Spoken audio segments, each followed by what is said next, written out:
देखिए विषय यही था कि अभी जेट का यहाँ पर 17 साल के बाद निकला है जेट, मतलब जेट झारखंड एलिजिबिलिटी टेस्ट जो है एग्जाम होने वाला है, जिसे लेक्चरर के लिए बहाली करने के लिए ये पात्रता परीक्षा है, अर्हता परीक्षा है ये वाला।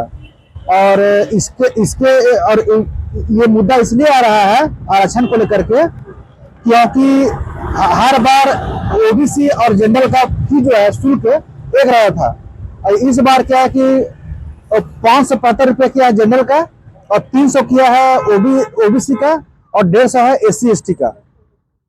तो हम लोग इसलिए यहाँ पे आए हुए हैं, और जैसे जेपीएससी को देने के लिए, लेकिन मिलने के लिए कोई तैयार नहीं हो रहा। मुद्दा मुख्य रूप से यही है कि अभी हाल में आप देख रहे हो कि सहायक आचार्य का बहाली आया हुआ था झारखंड में। तो एक बार इसमें क्या हुआ कि पूरा सभी लोगों का डॉक्यूमेंट वेरिफिकेशन हो चुका था और सब लोग को जिला मिल चुका था, और जिला मिलने के बाद वहां से फिर वापस हो गया। कारण क्या है कि जो लोग जे टेट में पास किए थे अपना कैटेगरी में, उन लोग जो ये सहायक आचार्य में अधिक नंबर लाया, और उन लोग का सेशन हो रहा था जनरल में हो गया था। तो इसीलिए शिक्षा सचिव रातों रात सभी का फाइल जो है तो ज्वाइनिंग वाला वापस ले लिया। क्यों ले लिया? क्योंकि बोला कि जेटेट में जो विद्यार्थी अभ्यर्थी जो है सो अपने आरक्षित वर्ग में जो पास हुए हैं, उसको जेटेट में फाइनल रिजल्ट जो है सो उसी आरक्षित वर्ग में होना चाहिए। और कारण क्या है, ये सुप्रीम कोर्ट का जजमेंट से हुआ है। ये सुप्रीम कोर्ट का जजमेंट अभी हाल ही में आया था कि अगर आप उम्र में और अटेम्प्ट में या शुल्क में, तीनों में किसी प्रकार से अगर आप आरक्षण लेते हैं तो फिर आपको उसी आरक्षित वर्ग में रखा जाएगा। आप जितना भी नंबर ला लें, यानी कि सामान्य वर्ग के जो अंतिम विद्यार्थी है, जो कितना कटअप लाया है, और आप अगर आरक्षित वर्ग में उससे अधिक नंबर लाते हैं, फिर भी आपको अपने ही वर्ग में रहना है। ये जजमेंट था। तो इसी प्रकार इसमें हुआ है कि क्लियर नहीं कर पाया है कि देखिए यहाँ पर दिखा रहे हैं आपको, देखिए ये दिया हुआ फी शुल्क। तो ये फी शुल्क का मतलब यही हुआ कि अगर हम ओबीसी शुल्क में लेता है आरक्षण, तो ठीक है कि हम नहीं कह रहे कि आरक्षण ले सो। अगर जो विद्यार्थी का उम्र सीमा पार हो चुका है, जो विद्यार्थी अधिक बार अटेम्प्ट ले चुका है, आप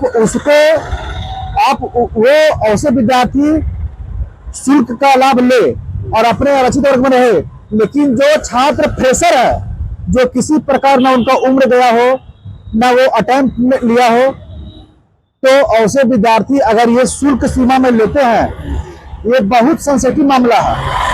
क्योंकि इसके आधार पर अगर कोई कोर्ट जाता है तो सुप्रीम कोर्ट के जजमेंट के आधार पर उसको आरक्षित वर्ग में ही स्थान मिलेगा, न कि समान वर्ग में मिलेगा। तो इसीलिए इस मुद्दा को सही से करने के लिए हम लोग जेपीएससी के पास आए हैं, परीक्षा नियंत्रक के पास आए हैं कि आप इसमें क्लियर कर दीजिए कि जो छात्र शुल्क का लाभ लेना चाहते हैं वो लाभ ले, जो लाभ लेना नहीं चाहते हैं वो लाभ नहीं ले।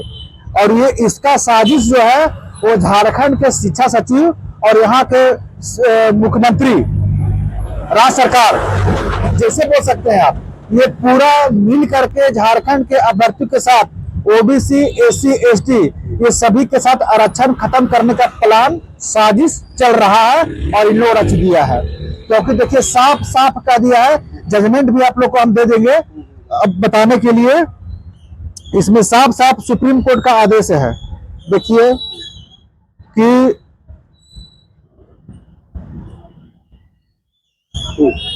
हाँ बता रहे जजमेंट हम, सुप्रीम कोर्ट का कहना है कि जिस प्रकार से ये कि आरक्षित वर्ग यानी ओबीसी, एसटी, एससी कैटेगरी के उम्मीदवार यदि नंबर ऑफ अटेम्प्ट, शुल्क या उम्र में छूट लेते हैं तो प्रतियोगिता के लिए आरक्षण सीमा के अंतर्गत ही रहना होगा। ये सुप्रीम कोर्ट का जजमेंट है ये।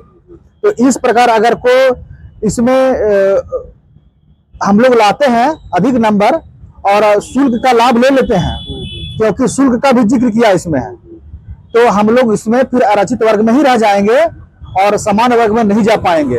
तो इसीलिए जेपीएससी को इसको क्लियर करना होगा कि जिसको लाभ लेना है ले और नहीं लेना है तो नहीं ले, तभी इसका उपाय होगा। और नहीं तो धीरे धीरे आरक्षण समाप्त करेगा साजिश सरकार के द्वारा और शिक्षा सचिव के द्वारा चला जा रहा है।